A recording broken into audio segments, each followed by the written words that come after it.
These letters are part of the most mysterious language of the ancient world. Nobody can read or understand them.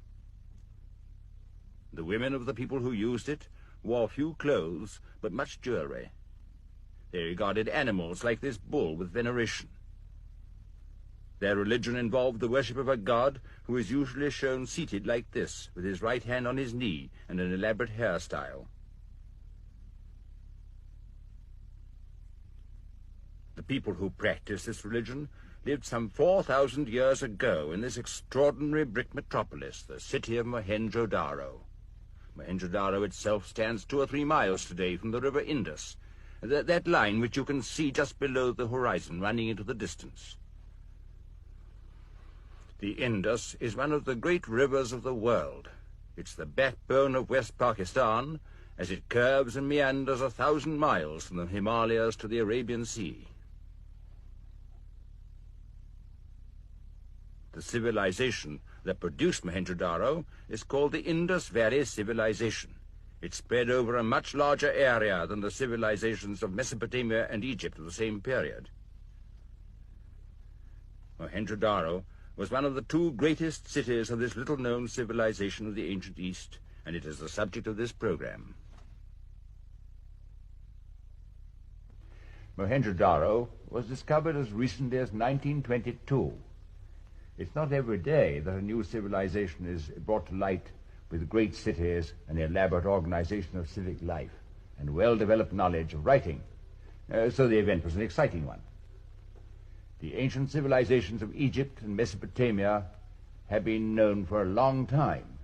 Now, here was a 3rd great civilization, almost as old, covering 1,000 miles of the subcontinent of India.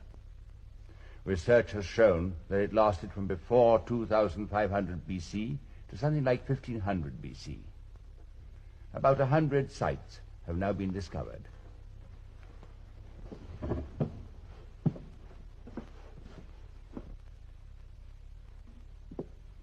Most of these sites are villages, but there's also the city of Harappa, which is about the same huge size as Mohenjo Daro, though there's not so much of it to be seen today. The origins of this civilization, like much else about it, are a mystery. Let us approach the city of Mohenjo Daro and see for ourselves what we can make of it, with the help of archaeology and a little reasonable imagination. The first point about Mohenjo Daro is its great size. These are only some of the sections that have been cleared amongst the tamarisk scrub and red desert sand. Perhaps 1/12 of it has been revealed by excavation, but that is enough to show how vast it is, 3 or 4 miles round. Entering by a main street, we are at once struck by its width and straightness. Then we have no difficulty in telling what sort of vehicle once used it. The ox cart for today has scarcely changed from its 4,000-year-old predecessor, whose shape is known to us from this terracotta model.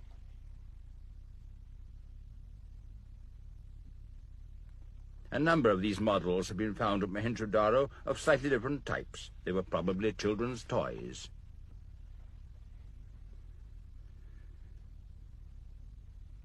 Turning at right angles into another street, we get a feeling of law and order from the guard rooms still used by the modern watchmen, which stand at the junctions of roads and lanes. This is confirmed by the symmetrical layout of Mohenjo Daro as seen from the air.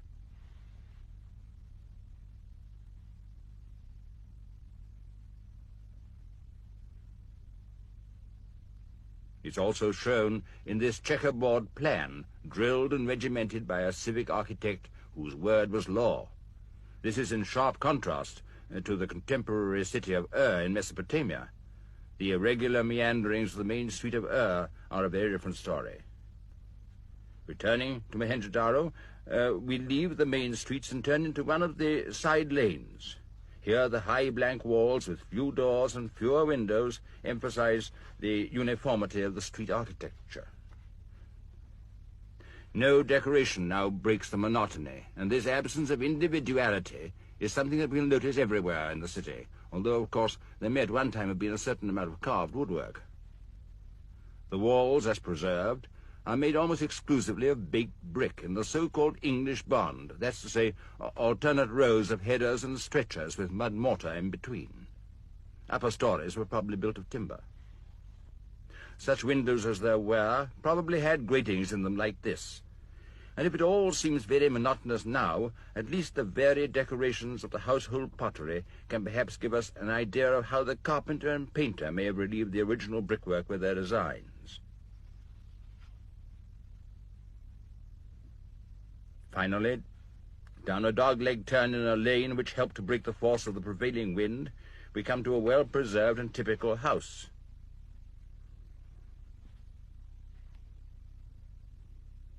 Immediately inside the door, a cage protects a piece of the original mud plaster, which probably normally covered most interior walls. Next, inside the entrance, is a small court, with a porter's lodge facing the doorway. From there, a passage leads to the central courtyard of the house, but we stop on the way to visit a bathroom with a well in it. Wells, like this better preserved one in another house, baths and cleanliness were a feature of the inhabitants' lives. Returning to our house, we come next to the main courtyard, round which the life of the house would revolve. Off it were the various rooms for sleeping, eating, and cooking.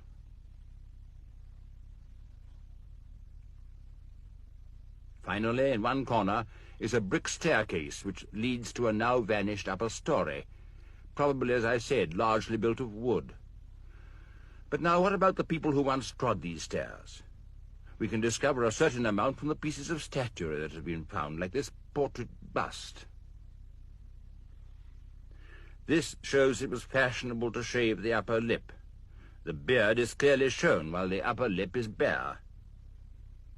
This is confirmed by the discovery of a rather battered bronze razor now in the Karachi Museum. Another point is that men took some trouble over their closely cropped wavy hair, which was done up into a bun at the back.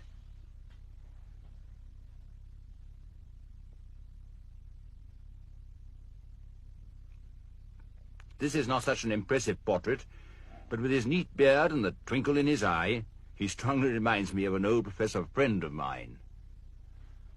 The women, too, went in for elaborate jewelry and headdresses. These figures aren't portraits in the same way as the male head, but they do show that the women of Mohenjo Daro made up in jewelry what they lacked in clothes. Here a Pakistani girl, with the help of a bronze mirror, which some beauty of Mohenjo Daro once used some 4,000 years ago, is showing us some of their jewelry which was found in the excavations.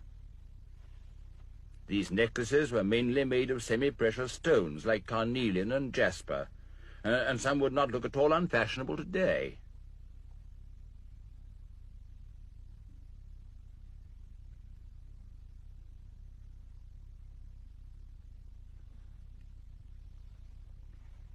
This one, with its 3 gold pendants in the center, is particularly attractive.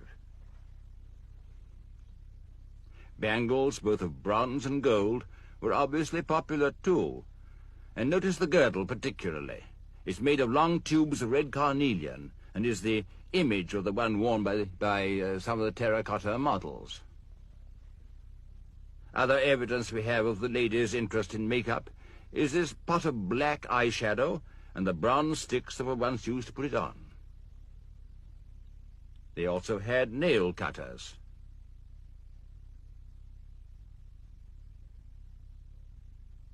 And combs.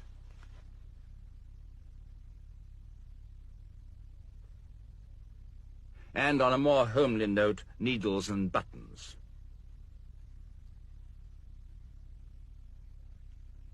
Another familiar domestic object they had was a baby's feeding bottle. You must forgive me if I don't handle it quite as it should be. For the older children, there was this charming animal, which still works quite well today. Then there were marbles, and gamesmen like these.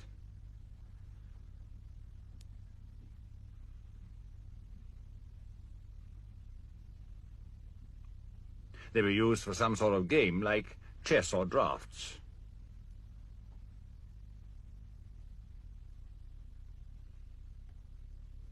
For grown-up children, there was that old pastime dice. After which, if you were bored, you could always say, "Bring on the dancing girls." The dancing girl on the right is in fact one of the most remarkable finds from Mohenjo Daro. She hasn't got many clothes on, but she carries all her wealth on her left arm. And with her saucy look and easy posture, she really is a charmer. Less obtrusive members of the household were the pets. Was this a cage for a pet bird? It may have been.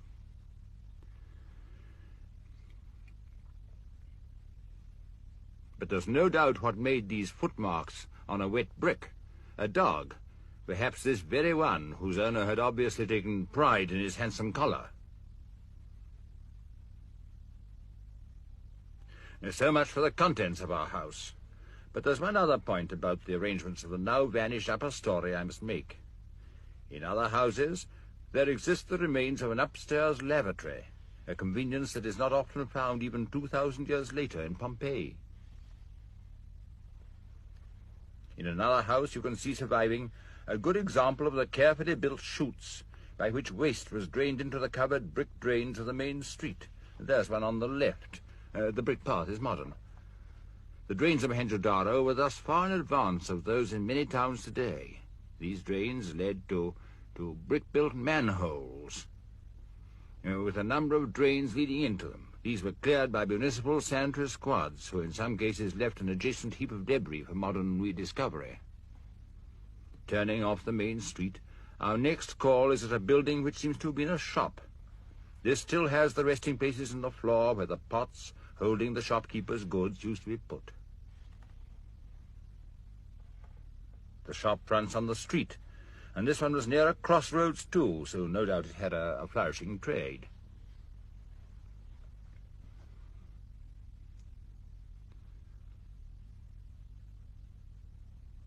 The kilns or furnaces where the pots were made used to be outside the city, but in the later stages they were built in amongst the buildings, like this one. That's its outline with the entrance here.